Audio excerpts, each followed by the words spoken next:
Greetings. My name is Aaron. Turn this up a tiny bit. And today I'm going to teach you a song called Life According to Raechel, which is a Madison Cunningham song that I've recently been listening to very much, especially a recording that she did. I can't remember with who, but it was like there's some strings and some of her beautiful guitar playing going on, and it's really great. And so I ventured to learn it, and now I'm venturing to share it with you all in hopes that you might find it as beautiful as I did. It's a great song from her new album. There is a story behind it. That she has a story. It's if you want to know that, you can listen to her. But essentially, it's a song about loss. And if you listen to it, that's fairly clear, I suppose. I mean, there's always some interpretation, difference in interpretation that goes into art and things of the like. But that is definitely what I pulled from the song, and it's really well done, and as most things that Madison Cunningham does. But anyway, to get into the song, to start, you're going to want to tune your guitar down to C standard. That is 2 whole steps down from a normal standard tuning. Madison Cunningham is pretty well known for doing this sort of thing. She tunes her guitars down quite a bit when she plays guitar, almost to baritone range. As a matter of fact, you could make the argument that we are closer to a baritone guitar right now than we are to a normal standard tuned guitar, because a baritone guitar is tuned to A, which is 3.5 steps down from E standard. We are now 2 steps down from E standard, so we are 1/2 step closer to A as we are to E. I think I said that correctly. Either way, it's really low, and it gives the guitar this very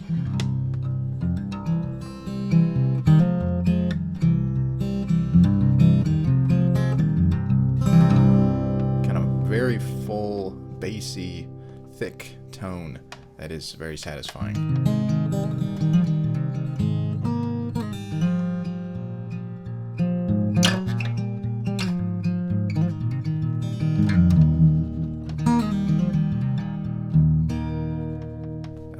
I'm enjoying it very much, experimenting within it. So 2 full steps down. Your guitar will then be tuned as follows from low string to high string. You got C, F. It's going to take me a minute to remember. D goes to B flat, G goes to E flat, B goes to G, and then your high E string is going to be C. C standard. Very cool. And all this can be played in standard as well, because you're not changing any of the intervals on the guitar. You're just changing the pitch of all of the intervals together in unison. Or they're all being moved down 2/2 steps, so you could play this in C standard, D standard, E standard, F standard, B standard, whatever standard tuning you enjoy.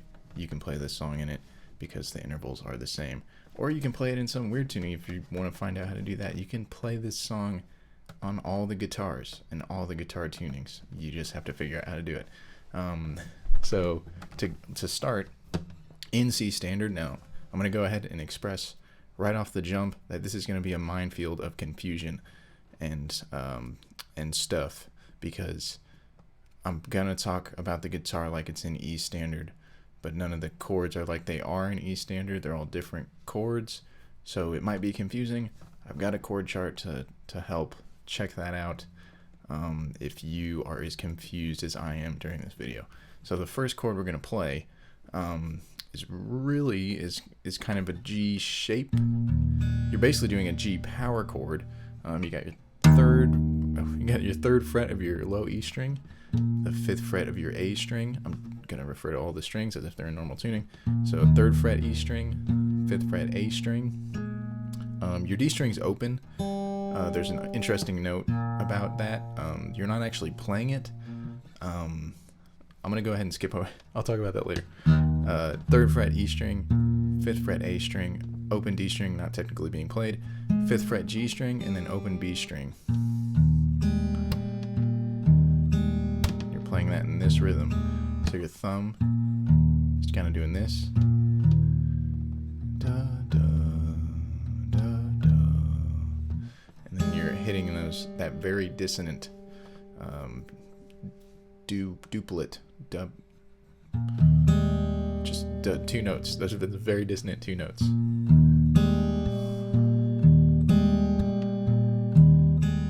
And if it helps at all, the way this is counted, that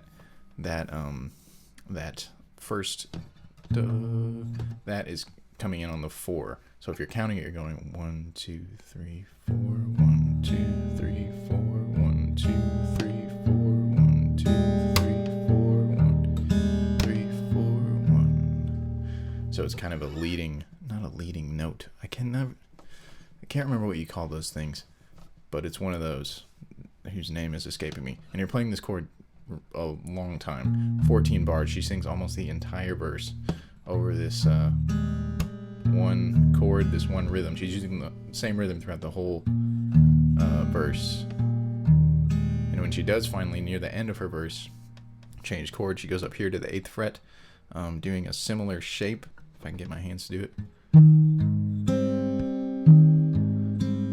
This is an A flat major 7. It's kind of a C power chord at the 8th fret. And then you got your, the fret numbers are 8th fret E string, 10th fret A string, D string's open, not really playing it though, 9th fret G string, and open B string. Again, B string is staying open the whole time. Do this A flat major sound, and you're going down to a G minor thing we got going on here. So we got 7th fret E string, 9th fret A string, open D string. You can play it if you want. It's in D minor. I'm not playing it. 7th fret G string, and then open B once again for this open G minor thing, and then, well, not open, but G minor thing. And then the same shape down 2 frets to get F minor, add 9, because you're getting that G in there.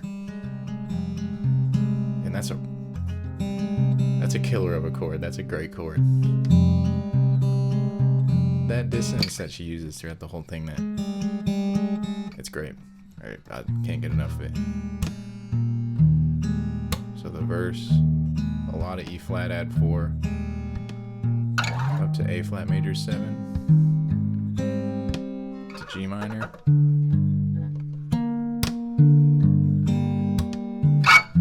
F minor add 9. That's a hot mic.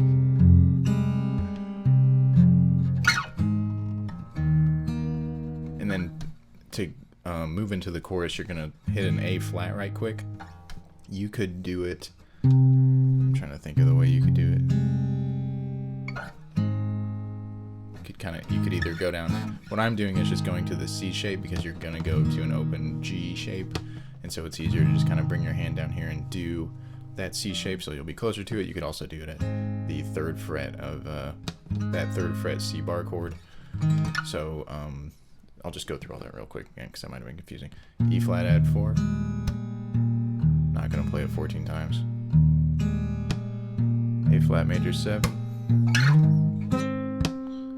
And those are all 4-beat. So you go A flat major 7, G minor, F minor, add 9 for 3 bars, A flat, and then to E flat for the chorus, which is our G shape. Our G has just been moved to E flat. It's 2 steps down. For the chorus, you can use the same rhythm. Madison, I wish I could see her hands. What she's doing here, she's doing some strumming. It's hard to tell if she's doing bass, or the same bass pattern, but you can get away with it.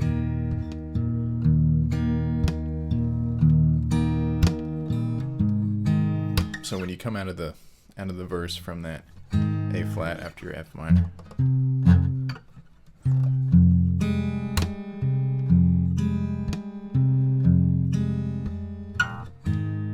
into the chorus.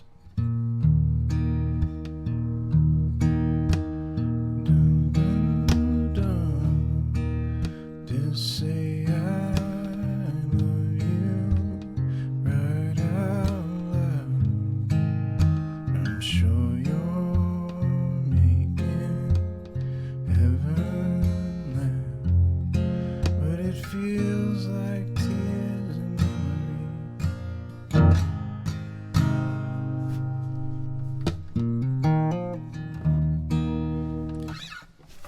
So chorus, just trying to get my bearings a little bit.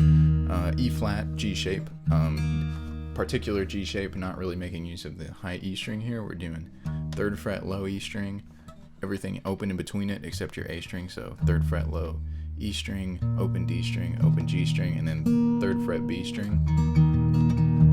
It's a good G. Into A flat, so you do that for 4 bars, and then A flat, which is a C shape in standard C. That for 4 bars, and A minor, C shape C. If you're not familiar, is 3rd fret A string, 2nd fret D string, open G, 1st fret B string, open E string, and then to F minor, which is an A minor shape in C standard. So we got open A, 2nd fret D string, 2nd fret G string, 1st fret B string, open E string. That's for 4 bars, and then for 2 bars you're going to do B flat, which is a D shape, which is open D. I don't know why I have that. Open D, 2nd fret G, 3rd fret B, 2nd fret E, and then to A flat for the last 2 bars of the chorus, and then just repeat.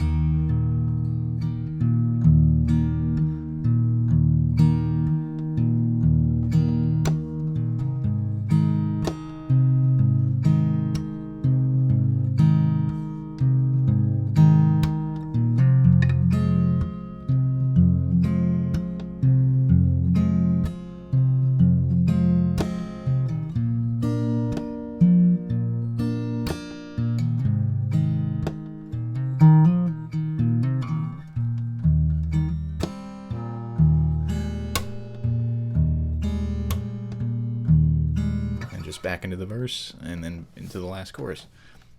Pretty simple song. Great use of movable chords, great use of non-standard tunings, movable chords to make a really unique, simple song. One of the hardest things in the world to do. So I'm realizing I skipped my interesting note about C standard, and that is that the guitar is resonating so widely. I don't know how to describe it in scientific, musical, smart people terms, but it's vibrating so drastically, widely.